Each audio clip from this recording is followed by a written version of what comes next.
Haters. Why are we hating on each other so much?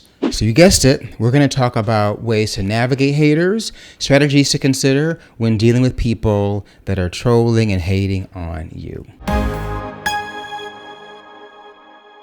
Hi, my name is Aubrey Lynch. Welcome to my channel, a place where dream seekers and high achievers come to make things happen. Welcome. It's incredible how much hate there is being thrown around. Oh, they're hating on you too. Well, they are hating on me, and I am so over it. And I think about the amount of energy it takes to actually do that. My knee jerk is to smile. Hello, how you doing? What's up? Opening a door for someone or stepping out of the way or just trying to make the world better for not only myself but for the people. I get something out of that. And I find that that's not what the average person is doing. The average person is knee-jerk hating. What are you doing? Get in my way. Da, da, da, da. I guess that's how their life is, and I try not to judge because we're all carrying something around. They're in fight or flight mode, survival mode, and it's easy to just kind of snap and go into self-protection. I get that. It doesn't make it feel any better, but I do try to understand where the hate is coming from, because there is some hate going on. Hating, trolling, being mean for the sake of being mean is something that we face regularly. It is very pervasive and it's very contagious. It's easy to fall into the rhythm of hating on people because people are very hateable. They're annoying and they are sometimes worthy of being hated upon. So here are some of the things you can do when someone's hating on you. Let's get into it. Understand the source of the hate. My father used to tell me, seek to understand. This is a good one because if you're in the state of understanding, you're actually listening and trying to hear what is going on with a person. And it's tricky because sometimes it makes no sense. Why is this person hating on me? What did I do? Why? What's going on with you? Sometimes I want to scream that, but I don't. I'm thinking, while the darts are flying, I can see their faces right now thinking, what's going on with this person? Why am I suddenly the source of their pain? This is not about me. I actually didn't even do anything to evoke that kind of reaction. That's what I'm thinking in my head, right? It helps me diffuse the reaction, which is to tear back into them. And let me tell you something. That is not the way to go. It feels good in the moment, maybe, sometimes, but it is never really the solution. Because when you look back at it, if I could have held myself together, I would not have contributed to the madness. Because once you snap back, it's not the message, it's the tone.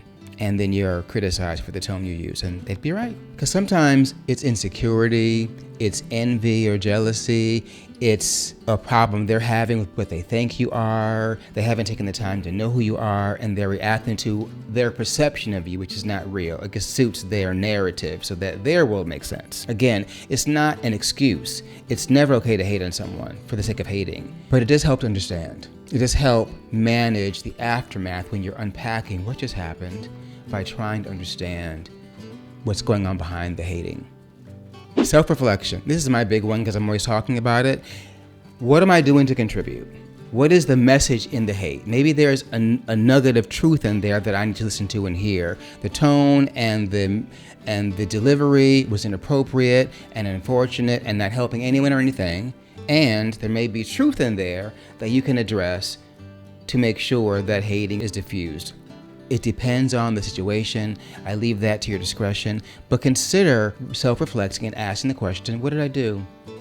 And be honest. In most cases, you'll find you didn't do anything. You're actually the subject of someone else's internal struggle. Maintain your composure. Don't get all up in your neck and start talking about the things you're gonna do. And I know you wanna go there, because Lord knows I do. Woo!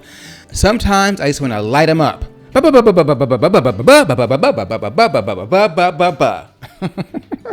the past, I have taken that route and it never ends well.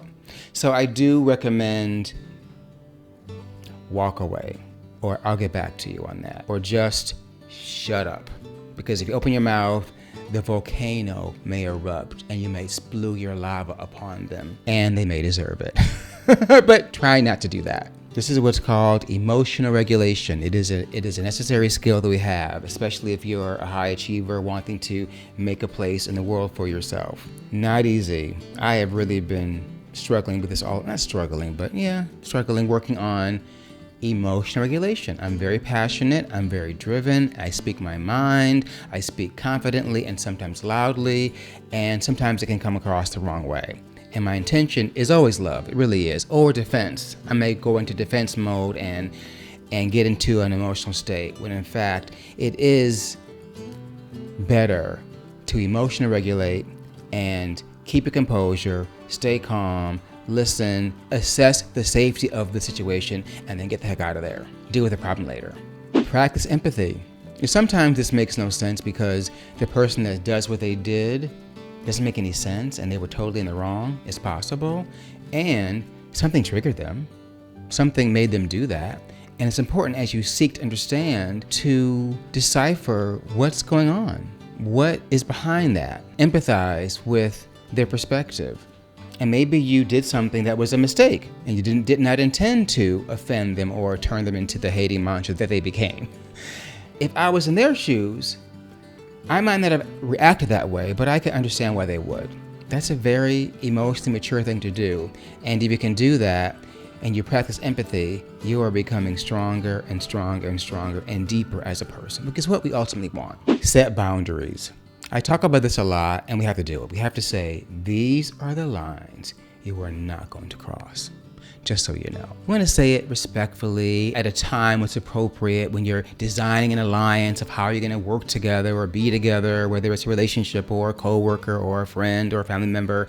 You want to set up how you're going to communicate and work with one another. And that means setting clear boundaries. Again, takes a very mature person to do that respectfully in a way that is productive, and we should try to do this all the time. And you want to check back in occasionally to reset those boundaries, because boundaries can change. Boundaries can get blurred. People need to be reminded about your boundaries. It's very empowering to say, don't cross that line. Please and thank you. Distance yourself. If it's possible, sometimes you can't. Sometimes there's a roommate or someone you work with and you're at your job. But when you can, keep the space, what do they call it, minimum safe distance. Be as far as you need to be without interrupting whatever has to get done. You are allowed to set that boundary and be where you need to be for your own mental health, your emotional health, and your well-being. Respond constructively. Let me tell you something. I'm gonna say this one time. Listen up, listen real good. That's not constructive. Sometimes it feels really good, and when you see it on social media, it is hilarious because we can all relate to, I'm gonna tell you something one time, listen real good, right? We can all understand when there is a need to say that. And that is most often, not constructive. You want to respond constructively if you respond at all. I think if it's real hate, get out of there. And if you have to respond, make sure you respond constructively. What I'm hearing is, what I think you're saying is, what you're trying to communicate to me is, what I'm getting now is X, Y, and Z, that kind of language. So that they feel heard, and that often diffuses whatever's happening. And then if the energy goes down to a safe and workable level, you can say, and by the way, let's not use that tone together. It's not productive. It's not going to make anything happen, and it makes me feel like crap. So please don't do that. That's emotional intelligence. Hard to do. That's why most don't do it, and they just hate. So it may be lonely, it may be scary, and if you can pull it off and do it, you'll be better for it. Then you can address misunderstandings and really have a conversation where everyone feels heard and respected. Again, difficult to do when you're in a situation where someone has crossed a line, but crossing that line back is just never gonna work. It doesn't work at all. Trying to understand and clearing up any misunderstandings goes a very, very long way. Focus on supportive relationships. Find your allies. Have people around you that are loving and giving you energy, that are respectful, that care about you, that make you feel seen, that are of like minds, that have a matching energy. By spending time with people that uplift you, it fortifies you for those times when someone's trying to bring you down. Because you realize, okay, that's not me. That's something else going on over there. I'm going to just keep my respect. I'm going to keep my professionalism. I'm going to keep my love and my light, let them carry on, and then navigate this later. You fuel yourself with the people that love you as much as you can with your community, your tribe, so that when these things happen, you can navigate them a little more safely. This takes work. Cultivating relationships takes energy and commitment and consistency and follow-up. So the more energy you put into building relationships, the more you're going to get back, and the stronger you'll be when the time comes when you really need that support. Boost your self-confidence. How do you do that? Remind yourself of who you are. The person hating on you doesn't see who you really are. They can't grasp the weight and gravity you bring to the situation. So your self-affirmation, even sometimes in the moment, that is not about me. Let them carry on, and when they're done, I'm gonna just walk away. You remind yourself of who you are. It is easy to forget when you're under the gun. I am so guilty of this, to forget. Wait. Why are you talking to me like that? I know who I am. It's difficult, but the more confidence you have, the less crap you're gonna take, and the less crap people are gonna throw at you. That's the truth. Hobbies, exercise, learning new skills, all of those things help build our confidence and help fortify our character so that we are better suited to navigate the shenanigans of the haters and trollers. Don't take it personally. I hate this one because my work is personal. I'm not doing things randomly just because. I do things because they come from here. And I put them out into the world with vulnerability and authenticity and transparency and with my personal spirit involved. And still, it's better for me and for everyone if I take myself and my ego outside of all of those situations. It is generally not personal. It may feel like people are attacking you personally, and I suppose in some cases they are. I know in my cases that people have really attacked me personally, and I don't know why to this day. They do. Still, even when it is clearly a personal attack, take your person out of it so you can manage the situation. By taking yourself out of the situation, you can almost sense that the hate coming at you is not about you. It's often about something that they're going through, and you just happen to be the trigger that unleashes their rage that really has nothing to do with you. It's just coming out, and sometimes they're not aware. These are very important emotional intelligence skills, because the more we can regulate our emotions and our thoughts under the gun in these very intricate and complicated situations with people, the better we can navigate and achieve our goals. So it takes some time to just swallow the crow, eat the crow, just for a moment, put the person aside, and take in the situation. It is not easy to do. And I'm not telling you what to do. I'm asking all of us, you, me, to consider what it would be like to try these things. These things are tried and true methods that work, and when we can find the strength and fortitude to use them, they really have an impact. And you can rise above your circumstances and be the even keel in the room no matter who's throwing crap at you. I can think of a number of politicians that are going to need to do this. Shake my head. Focus on your goals, on your dreams, on the tasks it takes to achieve what you want. Ignore the drama and the shenanigans and focus on what you are there to do. The work, as I've said in many videos, will protect you. Because if you do the work well, people can't talk about the work. And when they do, they're being silly because the work is good. And only you know that. And if it's not good, get it together and get it good. Train, review, do the things you've got to do to make sure your work is strong and unshakable. That way, it is easier to step back from an emotional situation or a hating or trolling situation.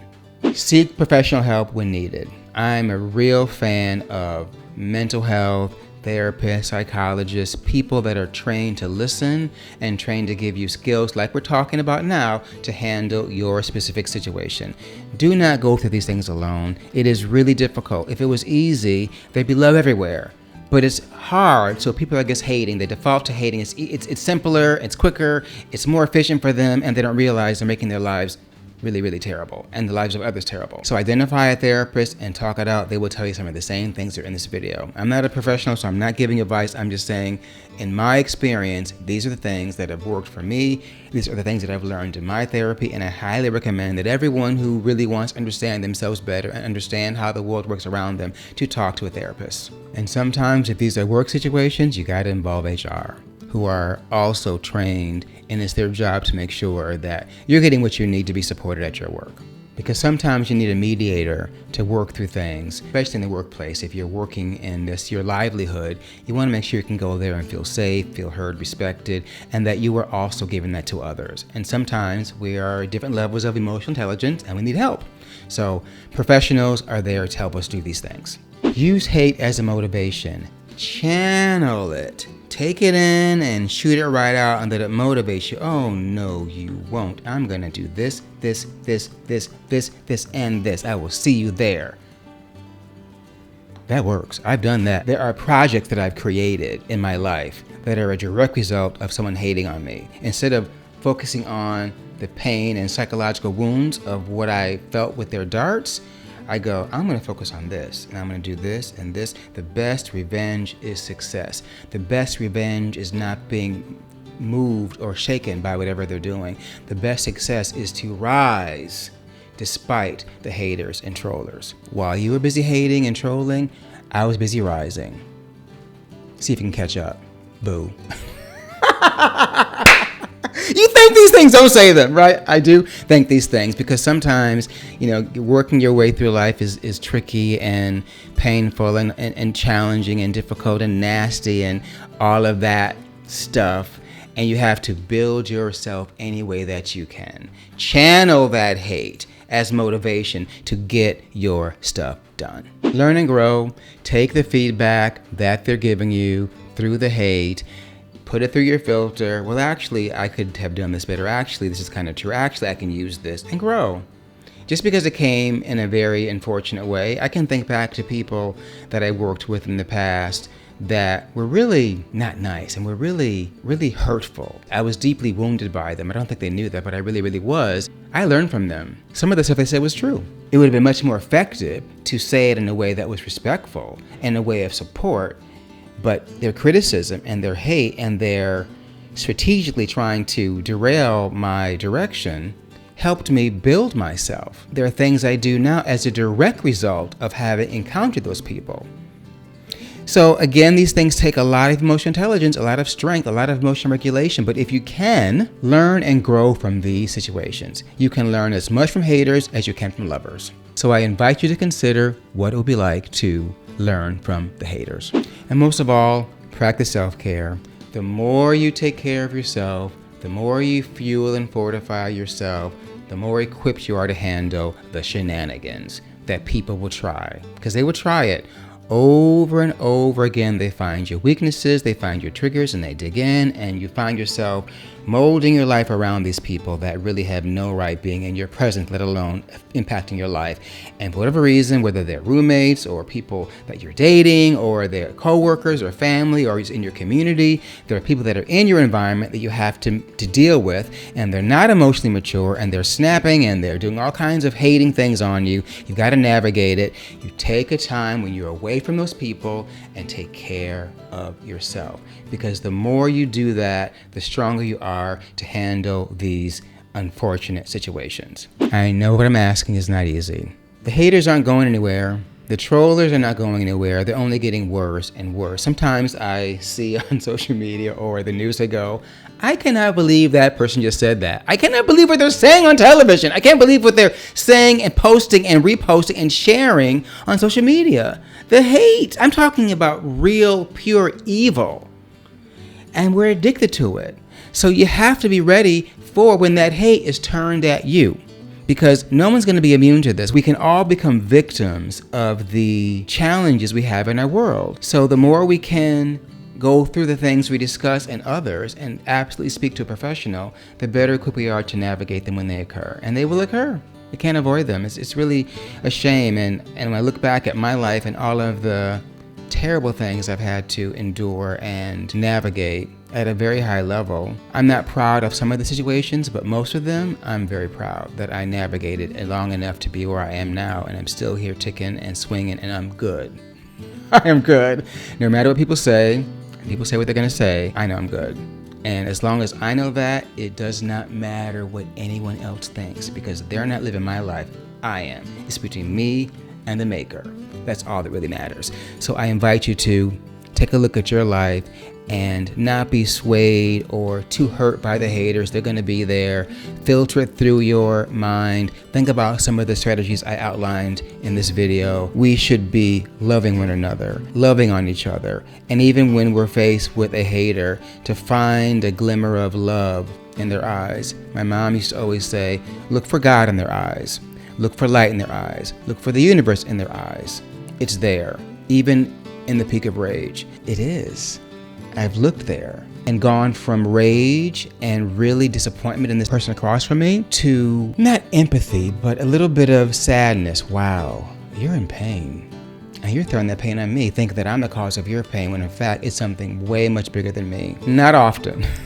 I can't do that often, but there have been times where I actually dared to stop and in the heat of the moment, look at them and try to find out what's really going on inside of them. You have to use that at your discretion, because sometimes when you're being hated upon, it's not safe to love back. So I leave that with you. And stay strong, be fortified. You got this. As Dr. Maya Angelou says, and still I rise. I'll see you there.